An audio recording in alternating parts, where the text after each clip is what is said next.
কেউ কাউকে যদি মন থেকে একবার ভালোবেসে ফেলে না, সেই মানুষটাকে যদি 60 বছরও বেঁচে থাকে, 60 বছরের শেষ মাথায় যেও সেই মানুষটার কথা বলে না, আমি একজনকে মন থেকে ভালোবেসেছি, যেই মানুষটাকে আমি সারা জীবন পাশে পেতে চেয়েছিলাম, যেই মানুষটাকে নিয়ে আমি সারা জীবন সংসার করতে চেয়েছিলাম। এটাই সত্যিকারের ভালোবাসা। আমরা বলি না যে সত্যিকারের ভালোবাসা কি, সত্যিকারের ভালোবাসা কি?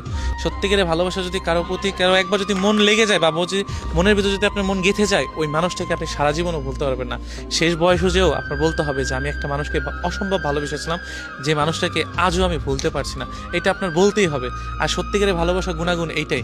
আপনি বললেন না যে ভালোবাসলে মানুষ মানুষকে কতদিন মনে রাখতে পারে, আসলে ভালোবাসলে মানুষ মানুষকে ওই যে শেষ বয়স পর্যন্ত মানুষটাকে মনে রাখতে পারবে। কারণ এটাই সত্যিকারের ভালোবাসার একটা অন্যরকম একটা মায়া কাজ করে, অন্যরকম একটা ভালোবাসা কাজ করে। আপনার পাশে যত নারী আসুক না কেন, বা আপনার কাছে যত নারী থাক না কেন, এবং কথায় আছে না সমাজে, টাকা হলে নারীর অভাব নাই, আবার অনেক মানুষ বলে যে রূপ হলে পুরুষের অভাব নাই। কিন্তু যখন আপনি সত্যিকারে কাউকে মন থেকে ভালোবাসবেন, বা যখন